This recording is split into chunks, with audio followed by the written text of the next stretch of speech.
तो ताज नगरी विश्व पटल पे ताजमहल के चलते अलग पहचान रखती है, लेकिन जिम्मेदारों की लापरवाही के चलते अब ये पहचान फीकी होती जा रही।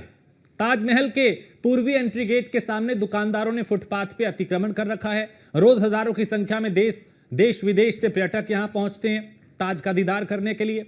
अतिक्रमण के चलते पर्यटकों को काफी दिक्कतों का सामना भी करना पड़ता है, लेकिन जिम्मेदार अधिकारी उनको ये सब दिखाई नहीं दे रहा। यही वजह है कि दुकानदारों के हौसले बुलंद है। ताजमहल के आसपास अतिक्रमण को लेकर लोग दबी जुबान से अधिकारियों की मिलीभगत की ओर इशारा कर रहे हैं। सूत्रों की माने तो दुकानदारों से जिम्मेदार अधिकारी और कर्मचारी आर्थिक लाभ लेते हैं। यह ताज नगरी में तब है जब उत्तर प्रदेश सरकार जीरो टॉलरेंस के तहत कार्य करने का दावा करती है। अब देखना होगा न्यूज़ वन इंडिया पर खबर चलने के बाद जिम्मेदार अधिकारियों की नींद खुलती है या नहीं।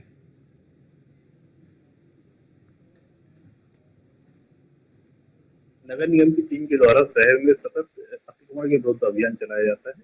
जिस क्रम में पूर्वी गेट पश्चिमी गेट है उसके आसपास भी जो अतिक्रमण होता है उससे भी कार्रवाइयां पूर्व में की गई है और कार्रवाई होने के बाद हम जो स्थानीय पुलिस है वहां से उनको बता देते हैं कि यहाँ पे अतिक्रमण हटा दिया गया है और दोबारा न लगे, तो उसको सुनिश्चित पुलिस डिपार्टमेंट के द्वारा किया जाता है। अगर कहीं पे अतिक्रमण हो रहा है तो नगर निगम द्वारा उस पर कार्रवाई की जाएगी। नगर निगम की टीम के द्वारा शहर में सतत अतिक्रमण के विरुद्ध अभियान। ताजमहल विश्व पटल पर एक अपनी अलग छवि रखता है, लेकिन ताज नगरी आगरा के अधिकारी हैं उस छवि को खराब करने में लगे हुए हैं।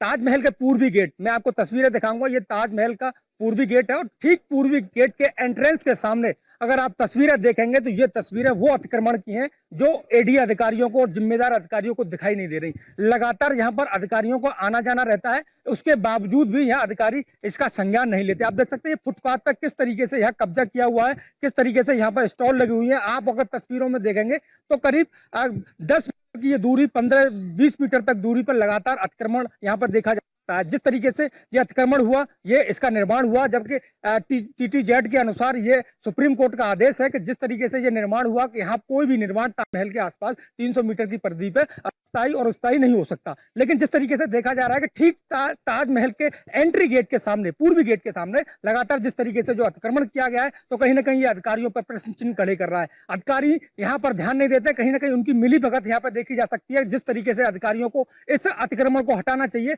अभियान भी चलाए जाते हैं, लेकिन इस अतिक्रमण की ओर कोई भी अधिकारी ध्यान नहीं देता है। तो कहीं ना कहीं कह सकते हैं कि ताजमहल की छवि को धूमिल करने में अगर सबसे बड़ा किसी का हाथ जाता है तो वो अधिकारियों को जाता है, क्योंकि यहाँ पर देशी विदेशी पर्यटक आते हैं और पर्यटक लगातार यहाँ ताजमहल भ्रमण करने आते हैं। लेकिन जिस तरीके से अतिक्रमण है और अतिक्रमण की वजह से यहाँ पर पर्यटकों को काफी समस्या का सामना करना पड़ता है, लेकिन ये उन अधिकारी, जिम्मेदार अधिकारियों को दिखाई नहीं देता जो इसकी जिम्मेदारी लिए हुए बैठे हैं। कैमरा पर्सन रंजीत के साथ मैं मनोज चार, न्यूज़ वन इंडिया, आगरा।